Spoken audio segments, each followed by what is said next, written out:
Welcome to Lake St. Clair and the Lake St. Clair Fishing Show. Okay, let's look at this coming weekend, week 5, Lake St. Clair Fishing Show. Looking at Saturday, July 13th and Sunday, July 14th. Saturday we have the big tournament of the weekend, which is the FLW Outdoors BFL. That's the Bass Fishing League tournament. That's a boater co-angler tournament. They're actually launching out of the Detroit River, Elizabeth Park in Trenton. But you could expect a lot of those anglers to be running up to Lake St. Clair, so there'll be anglers spread out on both lakes. I have no known significant tournaments on the schedule for Sunday.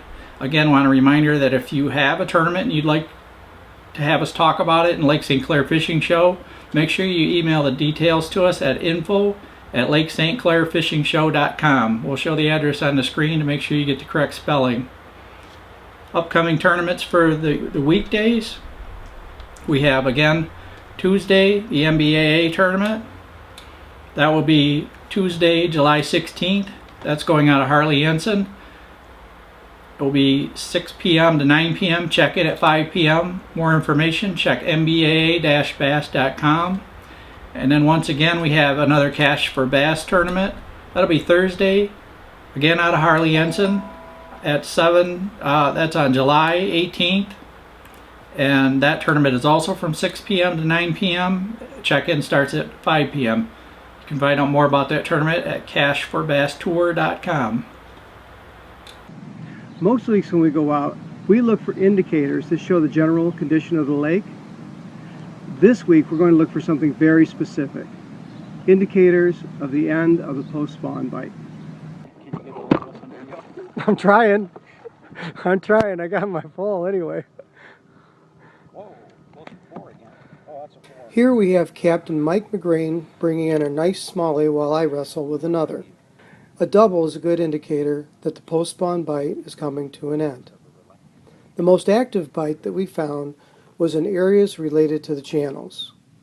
These were channel edge spots close to the lake or areas in the lake with channel current. Mark Map customers can find these specific spots on Mark Maps Live. We also had smallies coming back after a missed hook set for a second or third time. An aggressive bite is another good indicator. On this day, the most preferred bait was a Canadian mist 4-inch tube.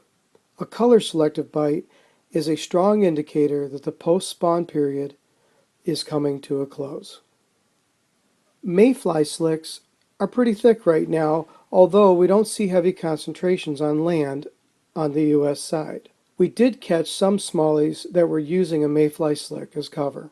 The bite in lake areas remains fairly quiet so far, but look for that to change soon. Transition points and deep flats are solid starting spots. The St. Clair River and channel spots have had fish for a while, but it could be 2 or 3 more weeks before that bite becomes reliable. Here's a shot of the water by Mitchell's Bay.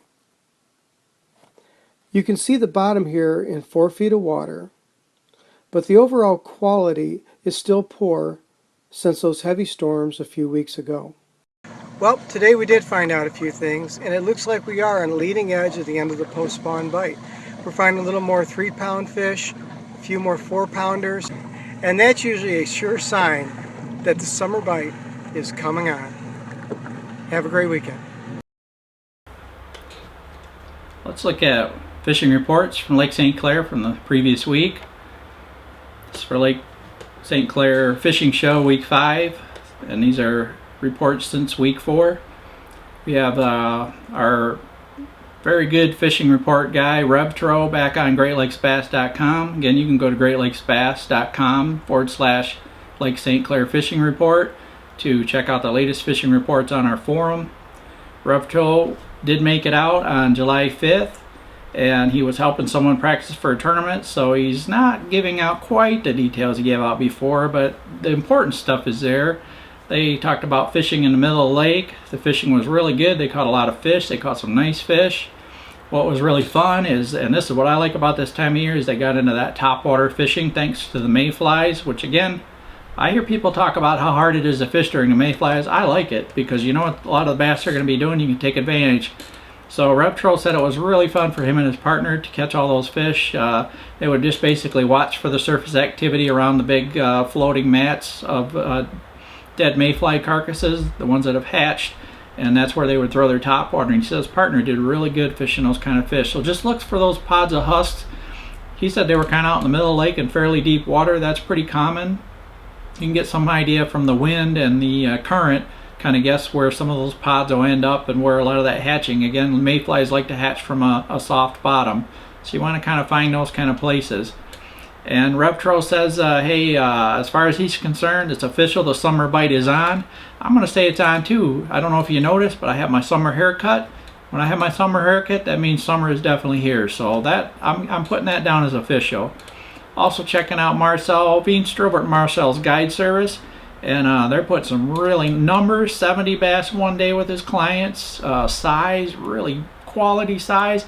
Saying pretty much the same thing Wayne and RevTro said. Getting some topwater action, getting some fish out deep in summer patterns, catching them under the mayfly husks.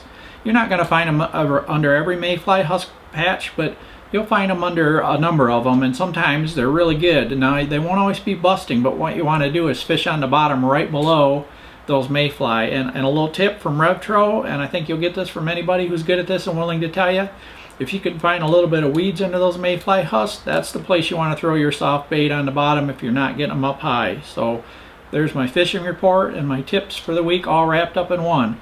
Summer haircut, it's official, the summer bite is on Lake St. Clair, week 5. Well, as always on a lake as big as Lake St. Clair, excellent fishing, but it's a big lake, it's part of the Great Lakes, it's connecting water.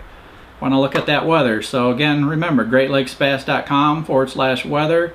You can get the latest weather report, and I would say check it often, right up to the last minute. You can absolutely check it. In fact, if you're not in a tournament or you can check it during the day, I would recommend doing that too, just to catch up on any changes that might be coming. But we're kind of looking at an interesting weekend in that we're looking at east, northeast winds on Friday going into east, and then changing to east on Saturday. But they're saying 5 to 10 knots down to light and variable. Now I see a lot of that where it does die around 1 o'clock. They're saying later in the day, early afternoon.